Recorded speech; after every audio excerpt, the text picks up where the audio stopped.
Ndugu Mtanzania unayetufuatilia katika chaneli hii pendwa ya Dirisha la Dunia TV, leo tumekuletea kisa hiki cha mwigizaji Hawa Karen ambaye amepoteza maisha akiwa katika nchi ya India huko alipokuwa amekwenda mwezi mmoja uliopita akiendelea na matibabu.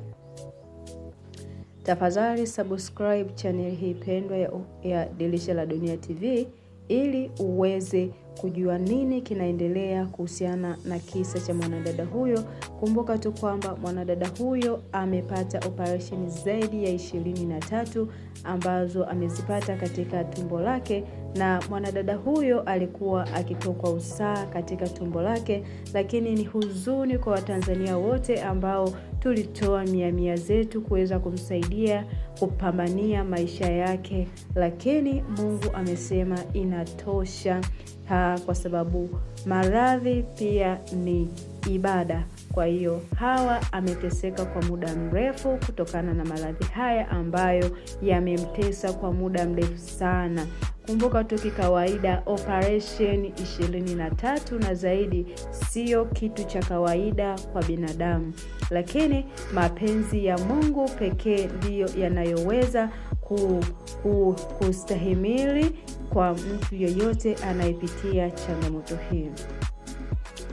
Toa komenti yako chochote ambacho ulikuwa unakijua kuhusu Hawa, lakini pia usiache kusubscribe, kucomment, pia kulike ili tuweze wote kujua kile ambacho kimemtokea Hawa na safari nzima ya kuuaga mwili wa Hawa kutoka kule nchini India mpaka kuleta nchini Tanzania.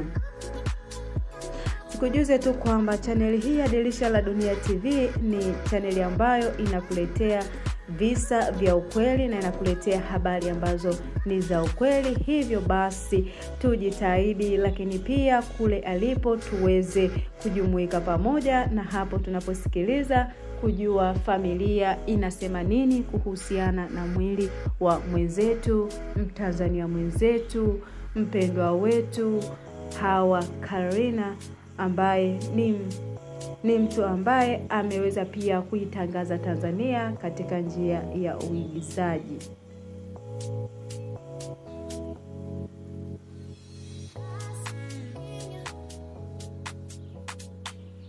Dirisha la Dunia TV, hapa unajipatia habari za uhakika. Hivyo basi nasi tukiendelea kukujuza kila ambacho kitakachotokea kuhusiana na safari hii ya mwenzetu Hawa Karen, basi usisahau kusubscribe, pia usikae mbali na kile ambacho kitaendelea kujiri, nasi tutakujuza mpaka mwisho wa safari ya mwenzetu Hawa Karen.